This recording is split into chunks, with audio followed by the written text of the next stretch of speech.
You're listening to the Adventurous Reinvention podcast. I'm Allison Boyle, aka She Dreams of Alpine, and this is the show that's dedicated to all the adventurous spirits out there who have either been transformed by the outdoors or are interested in what it looks like to step into a new, adventurous, and courageous kind of identity in their life.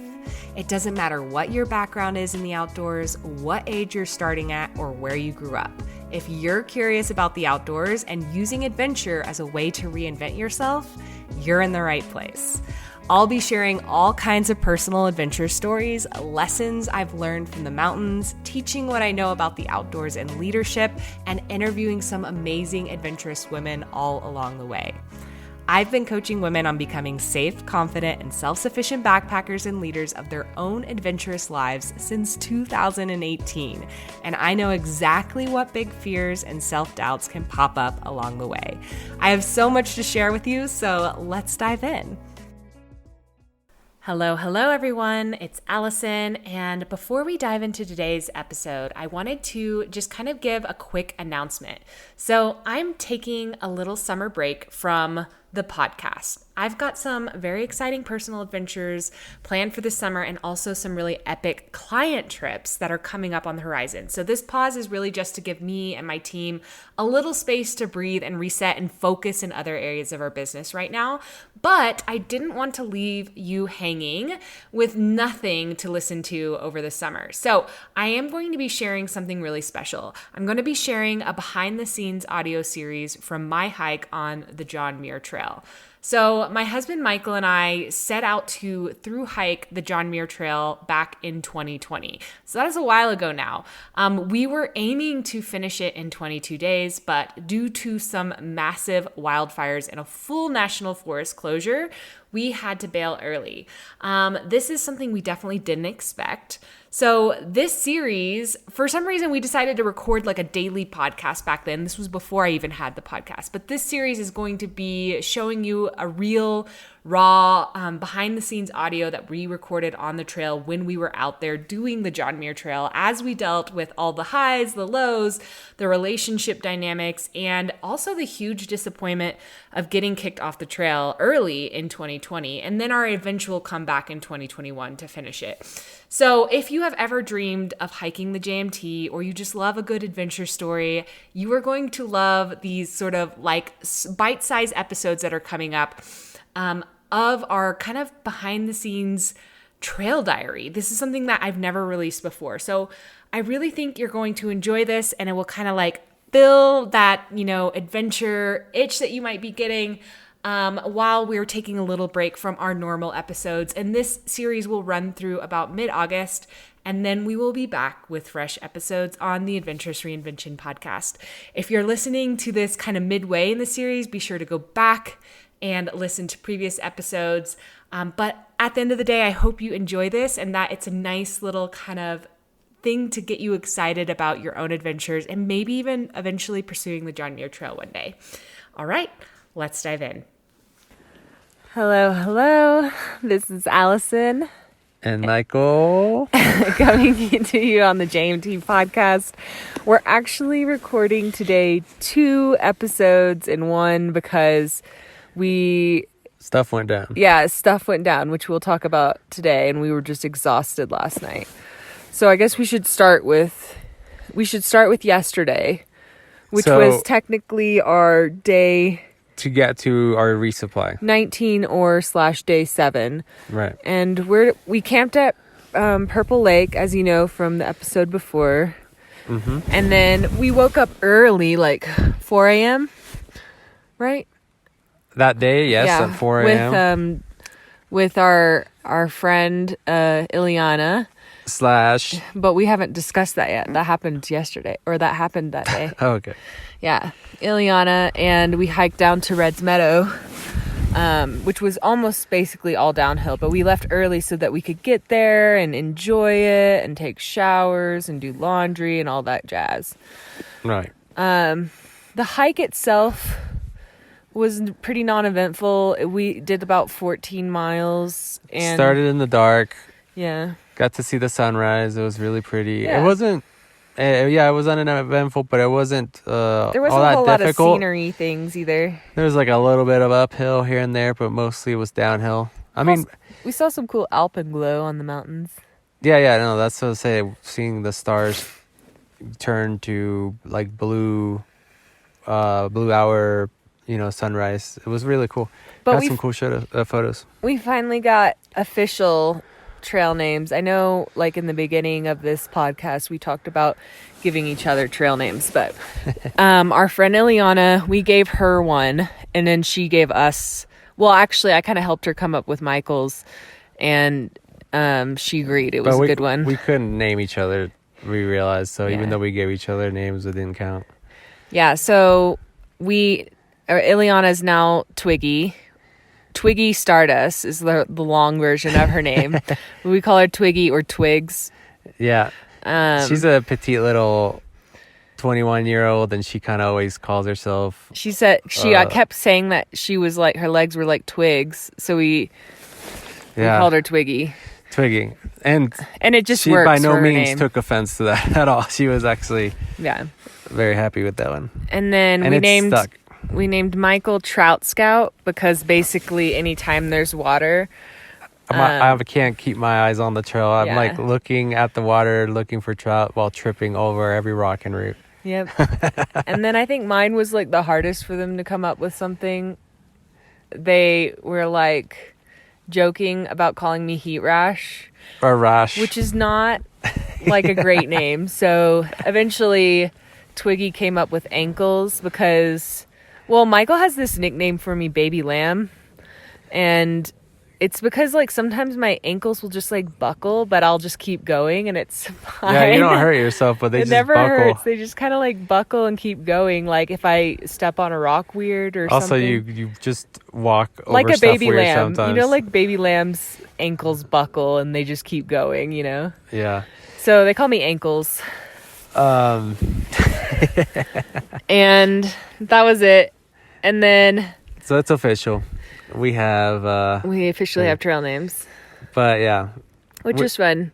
It's fun, yeah, especially since we get, oh my gosh. I was like, what are you trying to say?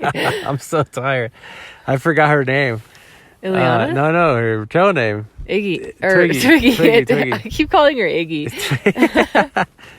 We have Lincoln, our Italian Greyhound. We call him Iggy.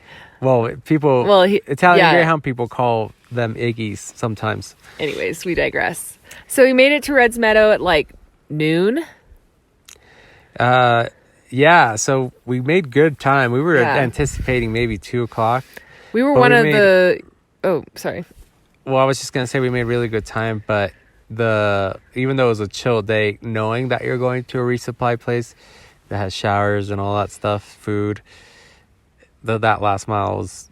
The last mile was still brutal, but... And it got pretty hot because we dropped in elevation quite a bit. We made it there, and the first thing we all did was got, like, a drink.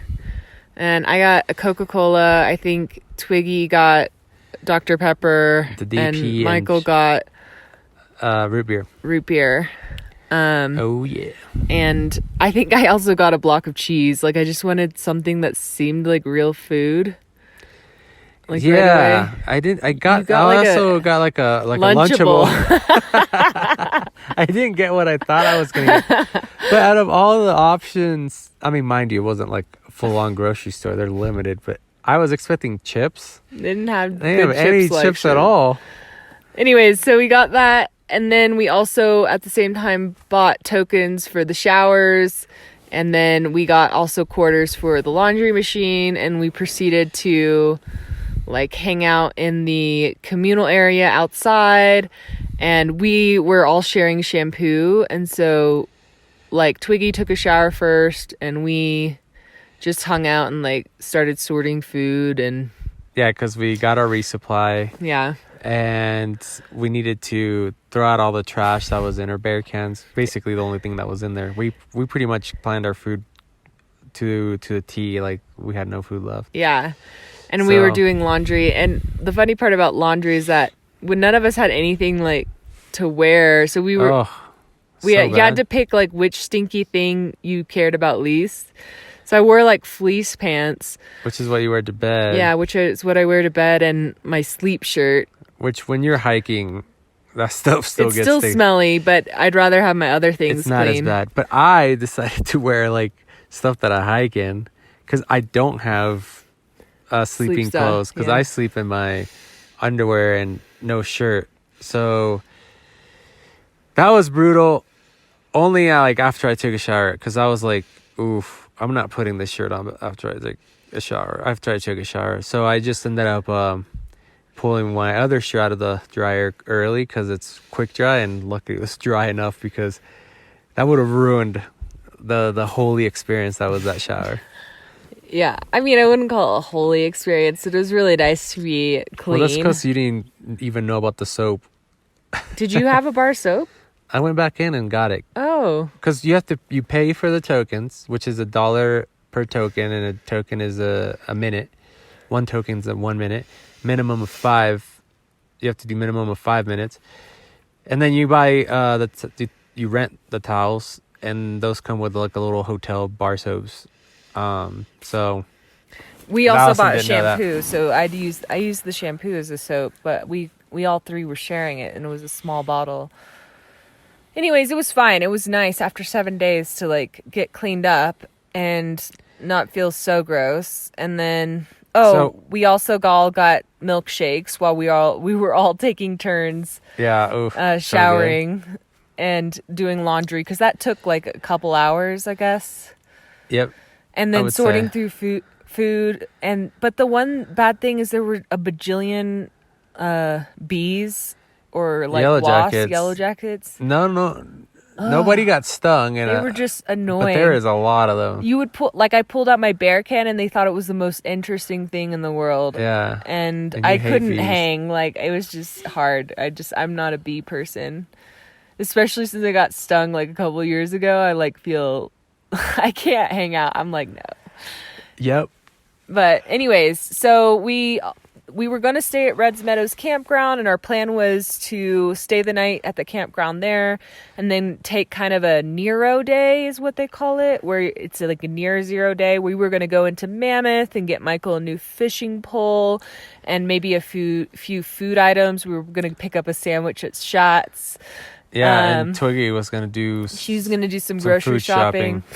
And so we were... We set up camp fully. We set up our camp fully. We were getting ready for that. And then we went back to Red's campground to... have dinner, which we had planned to do the whole time. Yeah, have burgers. And we all got a beer. Twiggy just turned 21 on the trail. So she also bought her first alcoholic beverage. Yeah. On the trail. Happy birthday, Twiggy. And then as we were sitting there drinking our beers, waiting for our burgers... we overheard them talking about closing down all of the national forests again, which we still were currently in. And then we got wind that they were going to close it down essentially tonight at midnight. So that next day. Which is today. No, well, originally they told us at noon. Yeah, originally they told us at noon, but then we found out later it was midnight. So, here's the thing. It was at noon, all national forests, or I guess Inyo and a couple others, which it basically covers most of the JMT. Sierra, yeah, except for and Yosemite is the national park. And we're northbound. And for those of you who don't know, so last year we did... the JMT, the first half, before we got kicked out halfway through because of the wildfires. Actual legit danger wildfire because it was one of the resupply places were in danger, so they evacuated everybody. They've listened to this podcast. But anyways, what I was gonna say is they never closed the national park. And, last year they never closed down Yosemite, and that goes for this time as well. And we're northbound. And we, of course, don't want to hear this because we don't want to not finish again. So we're about over 20 miles from the border of Yosemite. And it's about 4 or 5 p.m. We're at Reds Meadow. We had just downed these giant burgers, drank beer. And we basically realized this isn't happening again, and we have a way to... We need to make it to Yosemite. Yeah, to avoid like this. as soon as possible. Right. And so there's no mammoth, no nothing going on. We went back to camp, we picked everything back up, and we started hiking Like that in the same evening. night. We hiked like another 4 miles. So that whole day we hiked like 18 miles. Yeah, and got there at night to then wake up at 3 a.m. today. So yeah, that was why we didn't do a podcast last night, because we were exhausted and we knew we were waking up at 3 the next day because we wanted to book it as close to the Yosemite National Park border as we could. So Twiggy had a little bit of cell service where we camped because we're still, I guess, close enough to town or to a civilization. And she did some more digging, and so apparently it was not, they weren't going to close at noon, but at midnight today. Now we're currently like 3 miles from the border of Yosemite, but at this point we figured we're safe. You kind of like skipped ahead. So this morning we woke up at 3 a.m. Yeah. And we started hiking like all day, and it's all uphill. It's almost like it's from Red's Meadow. It's like 6,000 feet of gain to get to Donahue Pass, which is the border of Yosemite National Park. And I think Twiggy was like she was like, I'm going to go all the way to Donahue today and sleep on the other side. She was very like ambitious, but I'm like, my feet are like dying after like a few big days and then an 18-mile day. And then today we hiked for like 16, or what did it end up being? 17 miles? 16? It was like 16, yeah. 16 a little over miles. 16. And we decided to camp just like over Island Pass, which is right before Donahue. Yeah. And right after Thousand Island lakes, which is really pretty. And we're basically in Yosemite. I know it's not like technically, we're going to wake up super early tomorrow morning and just get over the pass and be in Yosemite. So it started out that we were, obviously it took a while for us to see people on the trail given that we started so early, but we started telling people going southbound what the deal was. And then eventually, like by maybe noon, word started getting out and people coming southbound that we were running into they were hearing it as well from other people. And eventually we heard rumors that just as we passed one of the junctions on the trail, one of the rangers came up and started telling people that they have to exit as soon as possible, blah, blah, blah. We already past that point. Yeah, we never actually saw any rangers. We never saw any rangers today. Because I guess we trucked along pretty early on, and this section over here currently has no ranger posted. So, but yeah, what we're basically getting at is we're closer to Yosemite at this point than probably... Well, we're 3 miles from Yosemite. Right. And we're like 15 from Red's. And it's not like this overnight thing. It's not like rangers get out there and they escort people personally. Yeah, they know it takes like a few days to safely get everybody off, not rush anybody, and they just tell people what the deal is, and simple as that. So we could have finished and ended up at Donahue today, but it would have been not just 3 miles, but a lot of elevation gain in those 3 miles. We still have like 2,500 feet to go or something. And we were pretty beat, and we met some people that had the same idea of just camping here. Just close. waking up really early.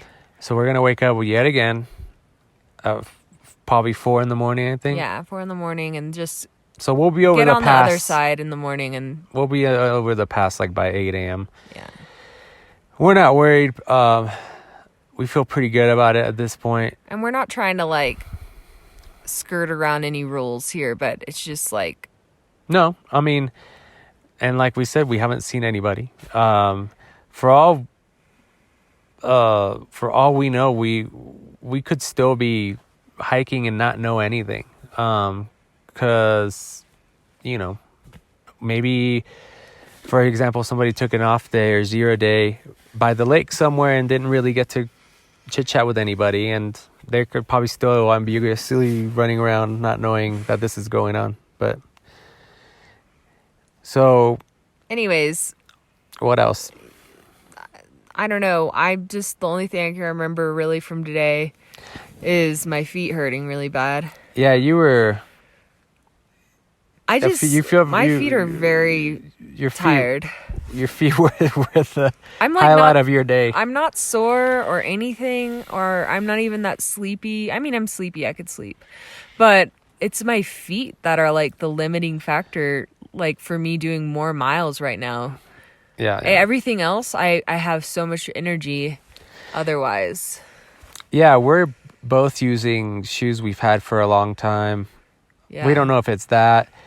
Our shoes are also pretty, like sort of waterproof-ish. You know, they're not super breathable. They do kind of create a lot of heat builds up in there. It probably didn't notice it last year. Allison had different shoes, so I can't speak for her. But for me, I didn't probably notice it because we were just doing those like we're doing more like 10-mile few days. less miles, which just were enough. That makes a difference. Yeah, were enough to just not, you know. And I got like one blister, but now I'm showing up with like 4 different hot spots that keep reappearing.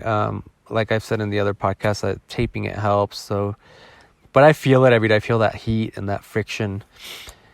So yeah, I mean, my feet have been hurting too. I can kind of push through that a little bit more, but today there's just no need really. I am a little disappointed that we didn't get to like camp near like Garnet Lake or Thousand Island Lake. They're so beautiful. That's the one bummer. About I'm so kind of happy. having to rush.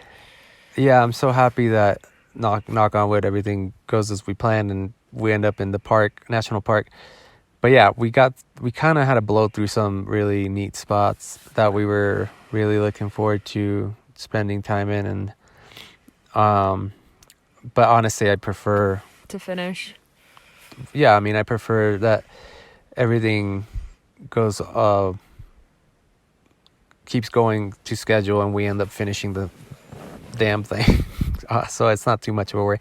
Our friend Twiggy, we actually saw her. I saw her in the distance, probably 150 yards on the trail, like a mile or so, a mile and a half from where we ended up camping, where I stopped to wait for Allison. And I thought we were going to catch up to her, but we ended up deciding like, oh, we're going to camp here. And she also kept going forward. So, but she sent word back through people going southbound to notify us that she is going over the pass today.